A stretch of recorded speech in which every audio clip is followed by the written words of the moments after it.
Computer systems required for recruitment and fundraising were inaccessible. Unable to recover from the fatal blow that seemingly came out of the blue, the college recently closed its doors, ending 157 years of operations. Hello, my name is Marc Drouinaud Jr. If you're new here, I do cyber-related videos.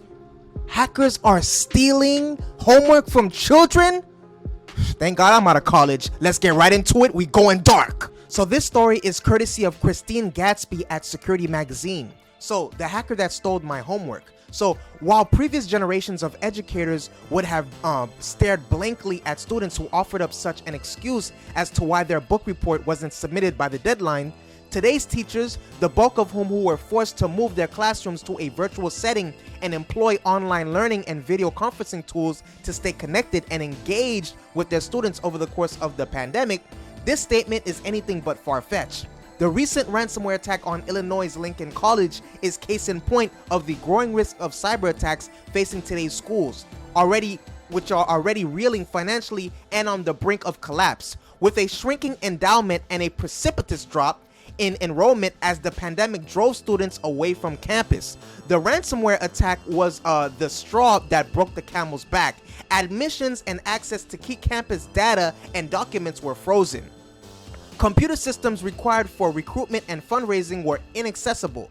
Unable to recover from the fatal blow that seemingly came out of the blue, the college recently closed its doors, ending 157 years of operations. In a banner year for cybercriminals, Lincoln was one of more than 1,000 schools and campuses to be victimized by ransomware attacks in the last year, making it the biggest year on record thus far, with ransomware gangs seemingly comparing notes of each other's lucrative successes and coalescing around a sector that has, until in recent times, flown under the radar.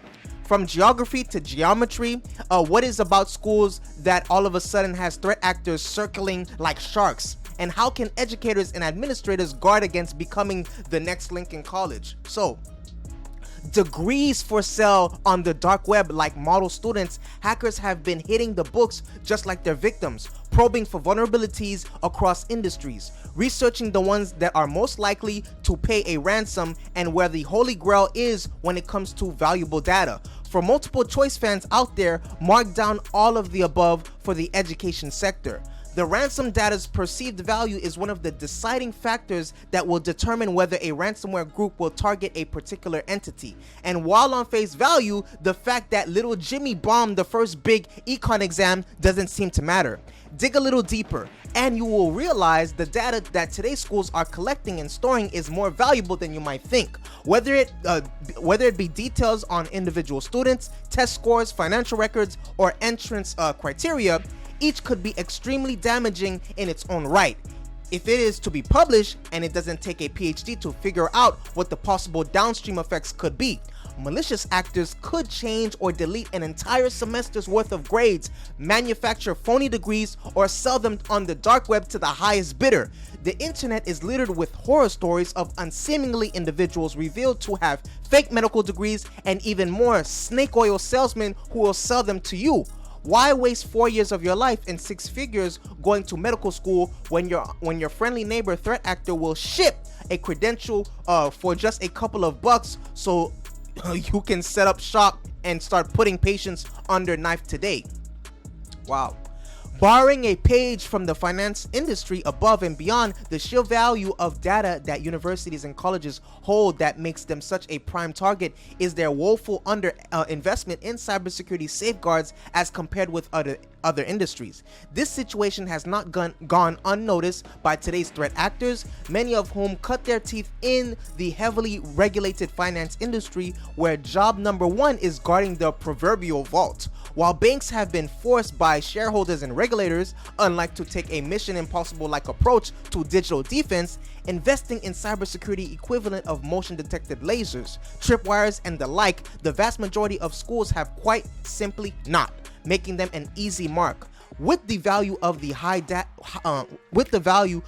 data high and the wallpaper thin, hackers have all the incentive they need to mount an attack. The icing on the cake is that more often than not, schools are willing to pay the ransom. The education sector has become big business, and a school's most valuable asset is now its reputation. With unscrupulous parents willing to beg, borrow, and steal to get their children into the right institution, right? So savvy threat actors are wise to this too, recognizing that the exposure of a treasure trove of data is all that it will take for a school to tumble down the hyper-competitive rankings list of America's top colleges, which is a reputational black eye not easily overcome, and one that schools will begrudgingly tap their healthy endowment funds to avoid.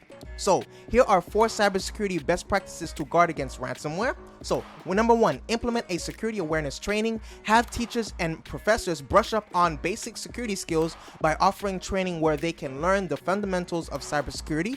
This shouldn't be a one-time offer, but a continuous training session on relevant security tips as the technology landscape changes. Security protocols should be reviewed frequently so teachers understand the necessary steps to secure remote learning and mobile computing. Some best practices include avoiding clicking on untrusted links or attachments using public Wi-Fi networks, or commingling work and personal data on corporate endpoints or cloud services.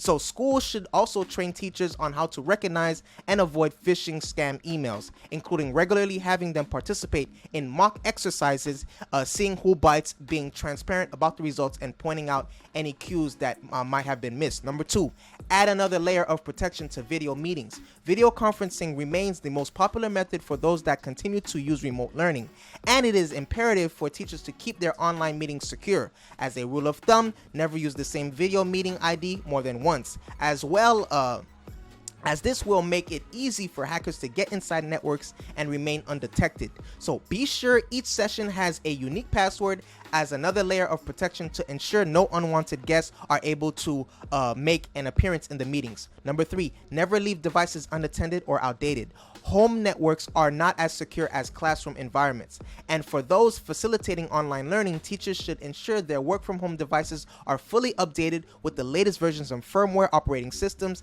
and software, have academia-approved endpoint protection, and other security software installed. 4, call in experts. The good news is that schools do not have to do it all on themselves. Automated cybersecurity solutions that leverage the predictive advantage of artificial intelligence can support institutions of all sizes in overcoming the challenge of insufficient resources without blowing the budget. To help keep costs down, schools can also engage in a managed security service provider to deploy endpoint protection solutions, or subscribe to a 24/7 externally monitored service that called XDR. So by securing endpoint and network security systems through a managed XDR service, schools can have access to enterprise-grade solutions and round-the-clock cybersecurity experts at a fraction of the cost. Please feel free to watch, like, and comment other videos on this channel. Subscribe now.